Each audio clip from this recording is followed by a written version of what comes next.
Hello everyone. So some good news here. Another Russian Navy ship has been targeted by Ukrainian drones. The video playing now shows a drone strike on a Project MPSV07 Salvage vessel, which is near the entrance to Novorossiysk in the Black Sea. One drone targeted the ship, hitting it just above the bridge. Now, this drone strike wouldn't have destroyed it, of course. The strike was on top of a bridge, not below the waterline. And these ships aren't armed, so there's no chance of a potential ammo cook-off or something like that. You can see that the drone hit just above the bridge where there's a lot of important looking gizmos and gadgets, radars and possibly different types of electronic warfare equipment and the like. So hopefully it did cause enough damage to have to send this vessel to go and get repaired. So a nice strike here.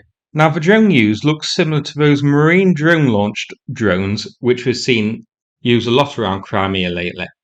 Which makes me wonder why standard marine drones weren't just used to completely sink it. My best guess is that the marine drones which are designed to launch attack UAVs was in the area at the time in order to carry out a different operation, when this target of opportunity was spotted.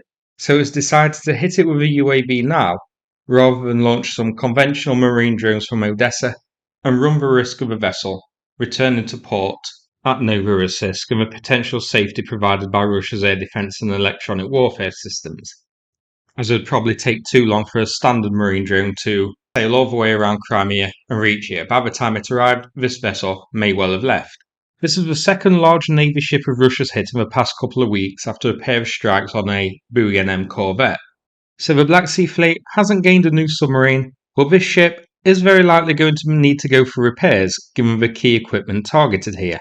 Some example images of the ship targeted are on screen now. So the Project MPSV07 Salvage vessels have a tonnage of just over 2,500 tonnes and are 73 metres long. They're designed to be able to stay at sea for 20 days and are equipped with machinery and sensors to investigate the seabed at a depth of up to 1,000 metres. They're also able to support underwater and diving operations. You can also see that these have firefighting equipment on board, including in the area targeted by the attack drone here. These are the sort of vessels which Russia would have sent to salvage or tend to the Moskva and the other ships destroyed in the war by Ukraine.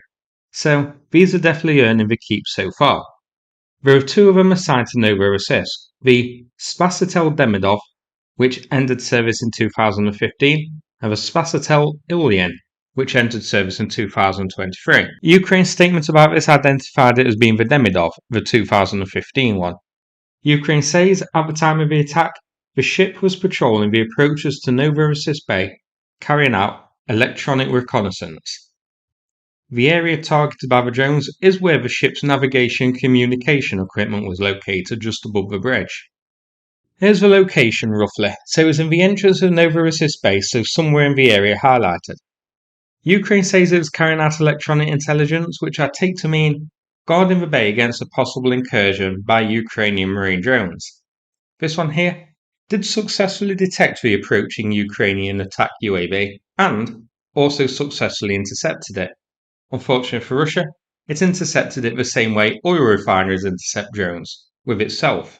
Now, before I finish, a quick mention here about the ongoing fundraise with United 24 called Allies of Steel, which is for robotic ground platforms for Ukraine. These types of drones are used for casualty evacuation, but Ukraine also uses them for logistics, bringing supplies to the front lines where it may be dangerous for a person to do so. They've proven themselves to be extremely useful, so the ongoing fundraising is to buy more. The donation link is in the description. Thanks very much for watching, and take care everybody.